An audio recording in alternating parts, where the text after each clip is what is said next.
On today's show, despite having one of his worst shooting games as a pro, Jalen Green hits the one that matters, a corner three-point buzzer-beating jumper to help the Phoenix Suns outlast the Orlando Magic in double overtime. How did we get here? Let's talk about that and much more this edition of Locked On Phoenix Suns.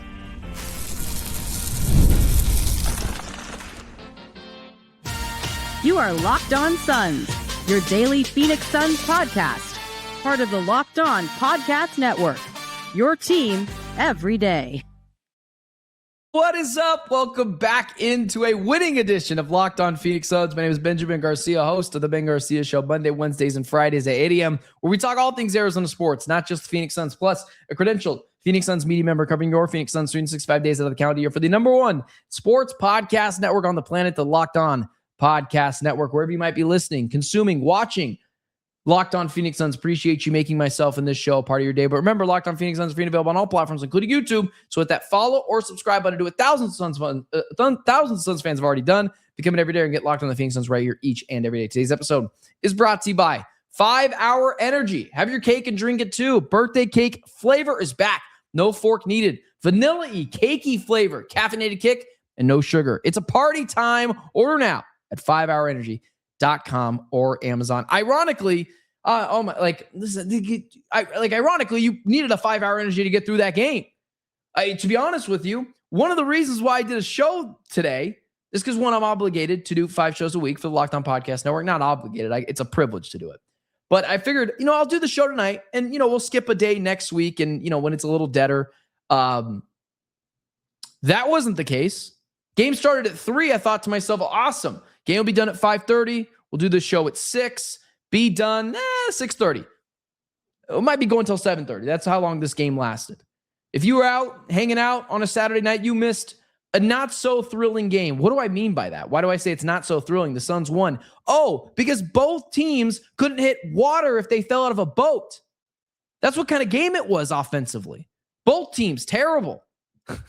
It was just one team had to win. And it was so fitting that the person who had the worst game out of everyone on the court, everyone, Paolo Banchero, not Franz Wagner, Mo Wagner, Anthony Black, Grayson Allen, Colin Gillespie, the worst player on the court tonight for either team, Jalen Green, not even debatable. I tweeted out late in the second overtime, and I'm still getting stuff for it right now as my phone is blowing up.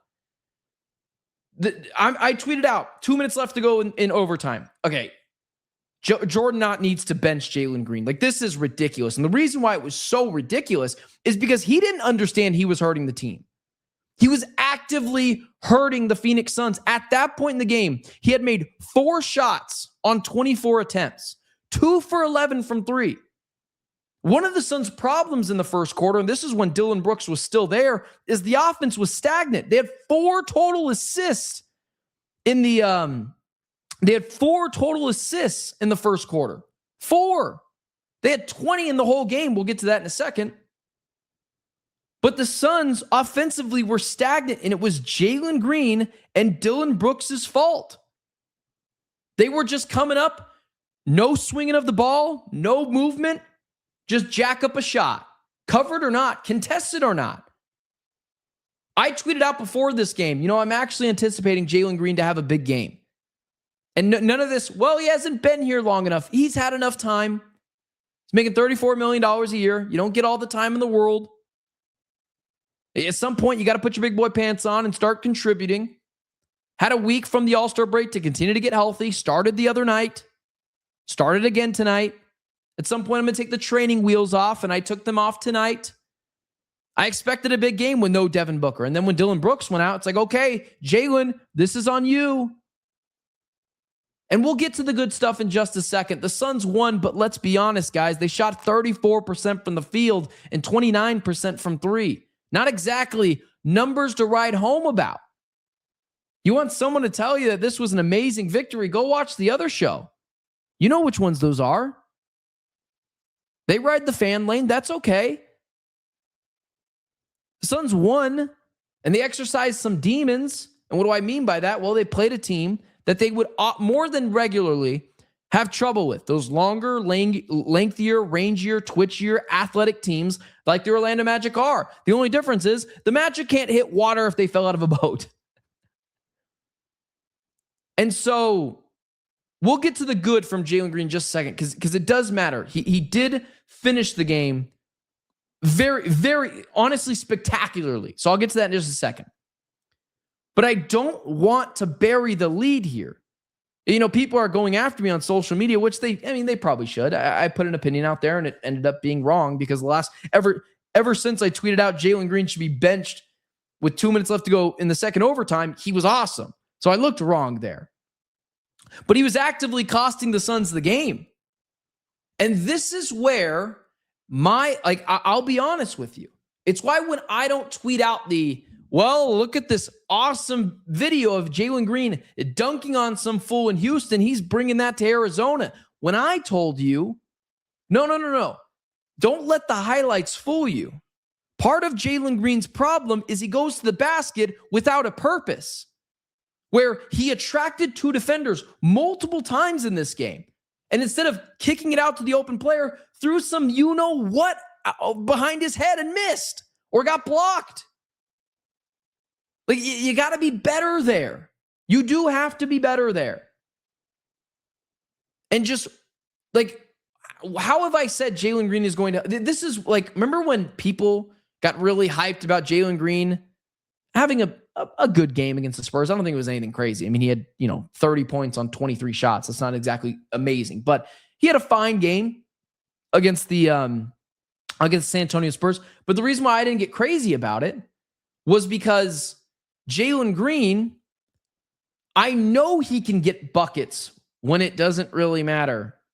Suns were lost by 30 in that game. It's why I didn't put a bunch of stock into it. Yeah, when teams are playing kind of some drop coverage and just kind of allowing you to shoot yourself out of it when you're up by 30, not playing as hard, yeah, you could probably get some more buckets. But what I need to see from Jalen Green is 3 things. The first one is, and the other 2 will follow that, how do you complement Devin Booker as the second scorer? Well, Ben, how is he going to do that? Getting to the rim and doing it efficiently, not just getting to the rim. You got to convert. And 2, become a better 3-point shooter. Help Devin Booker, who's terrible at 3-point shooting. Help him. Help yourself by helping him. And these are the things I talked about with Jalen Green. I was like, guys, he's kind of an inefficient player. He is. And guys, for 99% of this game, he was terrible. Absolutely terrible. And so I don't want to bury that lead. Just because the Suns won, it doesn't erase all the bad things from this game. And there were a lot of them. Like Grayson Allen. I'm like, he looked pretty good towards the end of this game. Until you look at his statistics. He was like 8 for 22. This is the Jalen Green experience. Gets in his own way, a bit tunnel visioned, and has to be more efficient. He shot 11 3-point jumpers tonight. Made 2 of them. Still late in this game, when the Suns could have lost, taking step back 3-point jumpers when he had made like 2 shots all game. That's the Jalen Green experience. And he's got to be a more efficient player. And I'm not saying he can't be. I'm with you. I see all the talent. But this is why I pushed back on it. This is why I talked about, maybe Colin Gillespie's a better fit in the starting lineup. Because just hucking up shots, stagnating the offense, not great. Not great. It's what Kevin Durant did last year, except Kevin Durant actually made shots, as much as I dislike the guy. And then here's the good. There's 9 minutes of bad. Here's the good. Just like in the game. 99% of bad. Here's the 1% of really good. When I tweeted that out, that Jordan Ott should bench Jalen Green, he was kind of phenomenal. Like awesome. Like amazing. Like the best player on the court for the final minute and a half, 2 minutes, maybe 2.5 minutes to go in that game. Maybe. That might be being too nice. But multiple times, he got in passing lanes. We've talked about that. How is Jalen Green going to help this team defensively? Those long arms, right? Deflecting passes. That's Jalen. The other thing, the getting to the basket and finally converting on Jonathan Isaac, the and one opportunity. The and one opportunity. And then, of course, the game-winning, buzzer-beating three-point jumper to end it. That was awesome. And hey, two things. One, it takes stones to shoot that shot. I don't fear that he doesn't have that. And two, it takes a lot for a teammate to have your back in that scenario to say, hey, you've been missing all night. You've been costing us all night. I still trust you. And to be fully honest with you, that kind of shot can change the trajectory of a player's play. The team rallied behind him, him hitting that shot. I'll be honest, that was good. That was big. So that's where it is. 99% bad, 1% phenomenal. We just got to build off of that phenomenal now. And how did he do it? Hit a three-point jumper, got to the basket and made it, and helped out defensively, swatting some balls away. Literally all three things I've been talking about with this guy. He's just got to build on it now. So, congrats to Jalen Green hitting that bucket. Let's talk about the bench mob. Jordan Goodwin, who was awesome until you forgot about him because he went out in the fourth quarter. He still needs to be talked about. And let's do that next. Today's episode is brought to you by FanDuel. Ever wanted to experience the NBA Finals live and in person? FanDuel is giving you the chance to turn that dream into reality with their NBA sweepstakes. Here's how it works. Use your profit boost on any NBA future and you'll automatically be entered for a shot to win a trip to the NBA Finals for two. That's right. Flights, tickets, the whole shebang. If you're already looking at the board and thinking about which team can make a deep run, it's the perfect time to lock it in. I love futures this time of year, whether it's picking a team to win the championship or grab a conference title. It adds an extra layer of excitement to every game down the stretch. And now, not only can you pick your cash, but it also can send you to the NBA Finals. Visit FanDuel.com to get started. Use your profit boost on an NBA future and get entered for a chance to win a trip to the NBA Finals. Play your game with FanDuel, official sports book betting partner of the NBA. Today's episode also brought to you by the lovely folks over at Quo.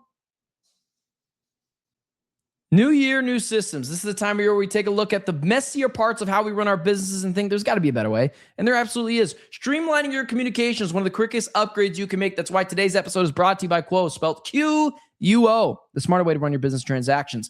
It's the smarter way to run your business communications. Because when your team is reachable, organized, and communicating all in one place, you're not just working cleaner, you're crafting more opportunities to connect with customers. I love how simple Quo makes everything. Your whole team can call and text from one shared number so nothing gets missed. Everyone sees the full conversation thread, which makes replies faster and more personal. It works right from your computer or phone. You can even keep your existing phone number. It's no surprise, Quo is the #1 rated business phone system on G2, trusted by more than 90,000 businesses, from solo operators to growing teams. Make this the year where no opportunity, no customer slips away. Try Quo for free, plus 20% off your first 6 months when you go to quo.com/lockedonnba. That's QUO.com/lockedonnba. Quo, no missed calls, no missed customers. So I briefly touched on this, and I want to mention this because the first part of the show was a bit negative, and I think rightfully so. I'm not going to, apologize for a guy shooting, 6 for 100 from the field and making the last shot and looking good at the end, to be fair. The Suns did slay a demon today. And I mentioned this in the first segment. They did slay a demon. The Suns struggle with these teams. And when I say these teams, I'm talking about the Spurs. I'm talking about the Rockets. Not necessarily the Thunder, but I guess they have. No, I'm sorry, not the Thunder. I'm not necessarily the Nuggets, but I guess they have these guys and Aaron Gordon and Cam Johnson, and obviously Nikola Jokic, who's a bigger player, but like the Thunder as well, the Knicks to an extent. But these teams, these lengthier teams who can be so good defensively, but to be fair, the Magic have taken a step back defensively this year. And I was talking with the host of Locked On Magic, my guy Philip, and he was like, yeah, they're just so inconsistent. They remind me a little bit of the Suns, the way they're playing today. Both defensive-minded teams. The Magic have kind of taken a step back from that, but no team right now with a lot of shot makers on the floor. It's impressive that the Suns, won this game because they normally don't. I mean, I stopped taking notes in the first overtime because the first second there, I thought it was going to go into 3 overtimes after former Suns legend Javon Carter hit that game tying 3 in the second overtime. But there's 2 parts of this. One, the Suns slayed that demon of being able to beat these longer, bigger teams and sometimes defensive driven teams. But the other caveat to that is the Magic are a really bad offensive team. When Desmond Bane went out in the first overtime, I mean their offense went out the window. Desmond Bane getting 6 fouls in this game and them having to resort to Paolo Banchero backing down Royce O'Neal consistently over and over and over again. Like that, a bit of an issue, if you will. But that was their only offense. When the Suns got up 3, I thought to myself, before Javon Carter hit that 3, honestly, I'd rather just foul them when they shoot the 3. Not really, but I'm just speaking facetiously because I don't trust the Magic to hit a bunch of free throws in a row. Like that's how bad they are offensively. So they slayed that demon, but also, not great. Not great. Here's the other thing. And I say not great because they're just a bad offensive team. So I want to see them do it consistently against teams that look like the Magic, but can also shoot the ball better than the Magic. Let's talk about, I want to talk about Jordan Goodwin, but I think what's more important because it's so fresh is the injuries from Jordan Goodwin and Dillon Brooks. Devin Booker was out today. He's going to be gone for about a week, probably reevaluated. I think the tweet said Thursday or a week, whatever. Regardless, doesn't matter. He's going to be out a week, and I don't care. Not that I don't care that he's injured. Of course, I want Devin Booker to be healthy, and of course, I want him in the lineup. But I'm done making injuries an excuse. Outside of the tanking conversation in the NBA right now, the other big conversation is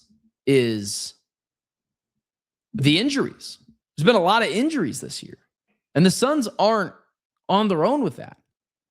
So, guys get injured. The Suns have to win games. And it can't be, the conversation cannot be, the Suns won today and they didn't have Dillon Brooks and Goodwin went out in the third quarter and Devin Booker was out. And then the next game when the Suns lose, say, well, we didn't have anyone. Pick a lane, one or the other. Either they're good, they can still win without their star players, or they can't win without their star players. Pick a lane. And the Magic, they don't got Franz Wagner, and they don't got, Jalen Suggs, the kid who I loved out of Gonzaga. They didn't have him as well. And so injuries are just an excuse. And now with Dillon Brooks and Jordan Goodwin out, there'll be days where I'll talk about why it's a reason, but the Suns cannot be going into the games with built-in excuses that guys are injured. Dillon Brooks hurt his hand. Jordan Goodwin appeared to have hurt his hand. Here's the good thing about Dillon Brooks' injury. It was reported that it was his offhand. Maybe that changed, and I missed that reporting. But if it's his left hand, maybe he comes back a little bit sooner. Maybe he just jammed a finger. The Jordan Goodwin one concerns me that it's a wrist injury. And Jordan Goodwin was fabulous in this game. I want to talk about that as well. That's the one that worries me. It could be longer. But while we're on Jordan Goodwin, is he a top 5? If we did an MVP for the Suns this year, is he a top 5 MVP candidate for the Suns? I mean, Kevin Ray mentioned this or Tom Leander. I always forget which one it is. I think it was K Ray.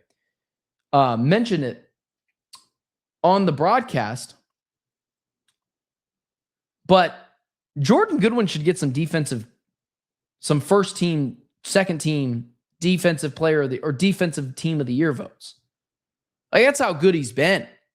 And it feels like he's so important to what this Suns team does. I was watching PHNX Sports Southwest Bias yesterday, And Espo was saying, and Espo's a friend of mine, so I don't mind critiquing him. Like, whatever, he critiques me all the time. That's okay. But he had said, like, Dillon Brooks is the soul of the Phoenix Suns. And I'm like, what about Jordan Goodwin? How many times today kept the Suns in it? He had a play where he stole the ball from Goga and, stole it from him and hit a 3-point jumper, put the Suns up 3 in the third quarter. He was massive. Like, the Suns are going to miss him. An exceptional rebounder for his height, a very good defender, and feels like every three he hits is massive. Now, I might be saying that because I don't expect a lot of threes from Jordan Goodwin, but every three he hits feels backbreaking. He was phenomenal tonight. Like, you can make the argument, if he played the full game, that was the best Phoenix Suns player on the floor. Grayson Allen was really good towards the end, but again, at some points in this game, didn't shoot the ball particularly well, like no one did. But Jordan Goodwin, that's the injury I'm looking at. I'm like, oof. Could he be out longer? Again, I don't know. We'll see what the reporting is. I'm doing the show right after the game ended, so maybe something came out. But that one's one I'm a little concerned about. I want to talk about Jordan Ott a little bit. Why I have found Jordan Ott's Achilles heel. Let's talk about that next.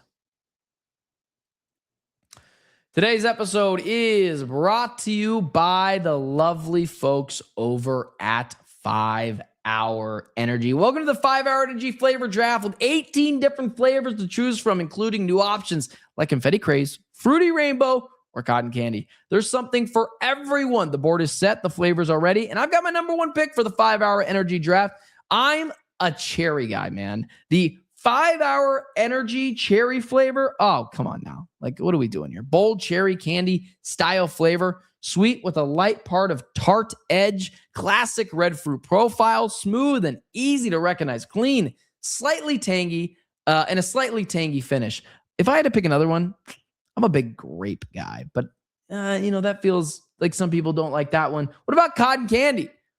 Light, airy candy profile. Nostalgic carnival style taste. And sweet tooth fix without any sugar guilt. So 5 Hour Energy shots give you a boost with zero sugar, and a lot of upcoming flavors as well that are planned. Find your new favorite flavor of 5 Hour Energy shots available online, 5hourenergy.com or Amazon.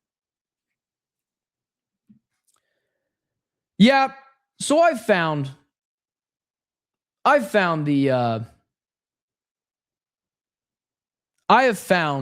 Jordan Ott's Achilles heel. I found it. And it's fixable. And I want to preface it by saying he is still a very good head coach. Two things.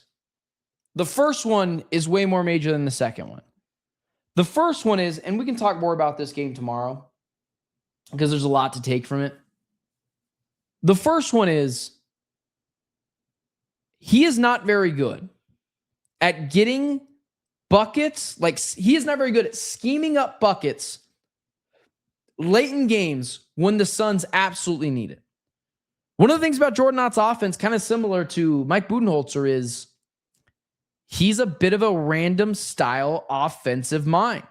He doesn't want to just have the ball stick. He wants to keep it moving. That's one of the problems with Dillon Brooks and Jalen Green early in the first quarter. And Jalen Green, again, for like most of the game, he was holding onto the ball, making it stagnant. This is one of the issues I had with Kevin Durant last year, is he sucked the ball out of the offense. The thing that is going to be the secret sauce for this Suns team is keeping the ball moving, swinging it over to other players, getting a lot of assists. Like the Suns, once they reach that 32 assist mark number, I feel pretty good about their chances winning. They had 20 of them tonight. And late in games, how many times the Suns had the final shot in both overtimes. And each time they had it in the fourth quarter, overtime, and the second overtime. And the first two, overtime and fourth quarter, they were terrible shots. It was Grayson Allen make something happen. Then it was Mark Williams throw the ball over the hoop, try to tap one in.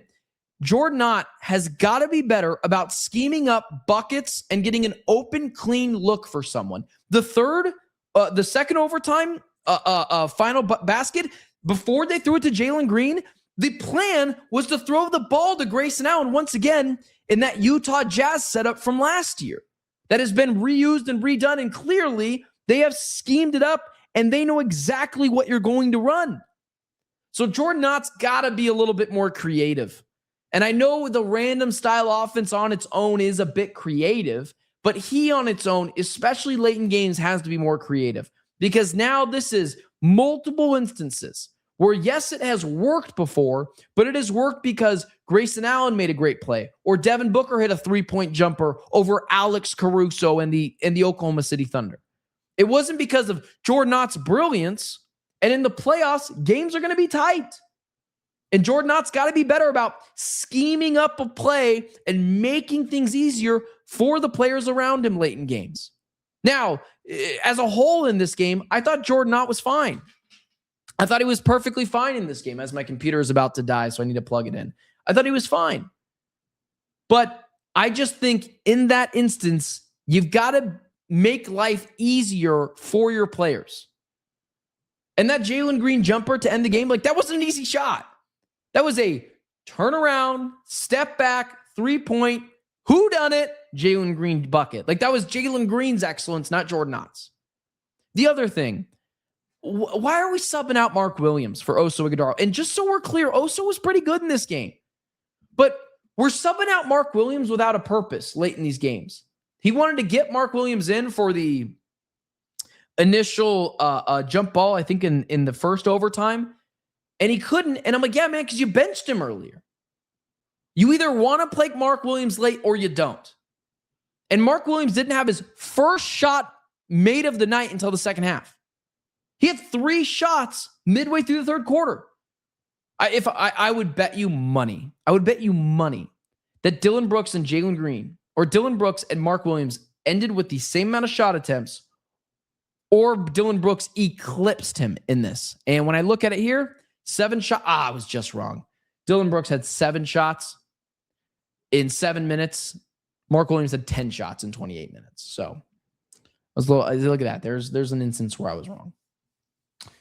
Got to get Mark Williams more involved. Got to get him more involved with the offense. How many times are we going to say this? I mean, he was the reason in the third quarter why the Suns got back into this game, him and Jordan Goodwin. He had back-to-back buckets where one of them was an and one, and it was, feed him. That is a better shot than Jalen Green's mano-a-mano contested jumper that he is not hitting on a consistent enough basis. Say it's on blue in the face, Mark Williams got to get more involved. And part of that has to be Jordan Ott. And on top of that, Jordan Ott late in game situations. Got to make things look easier for your team. So some last second cosmetic stuff when we talk about this game. Royce O'Neal was bad. Dillon Brooks barely played. Like, the Suns on its own, guys. I know they won. They shot 34% and 29% from 3. I know, how much does that matter? Because they got the win. But, I mean, man, this is more about the Magic than it does the Phoenix Suns. The Magic lost to a team that shot 40 for 107. The Suns made think of this, guys. The Suns made 40 buckets tonight. They had made 40 shots. That means they averaged 10 shots a quarter if you did 4 quarters. They played nearly 5 quarters. I want to say it's a good win, but in reality, it's just a win. So, Suns win. Little concerning of a W, but they won. I'm curious to see the feedback I'm going to get on the Jalen Green stuff. People are going to tell me, you don't know what you're talking about. And it just gets a little frustrating. Rooting for Jalen Green, God, it's so much better for the Suns if Jalen Green is awesome, but he can't have games consistent like he had today, but thankfully he finished well. With that being said, guys, hit that like, share, subscribe button. I got a baby screaming in the other room, so I'm going to go help out my wife on this fabulous Saturday night. Hit that like, share, subscribe button. Follow me on all social media platforms at Ben Garcia Show. Thank you so much for being here on this edition of Locked On Phoenix Suns. We will be back here again tomorrow, Sunday night. I'm going to see if my guy John Voida would come on. He has an awesome book that he just wrote, and I want to have him plug that as well. So until then, I'm Benjamin Garcia. It's been Locked On Phoenix Suns. See you guys tomorrow.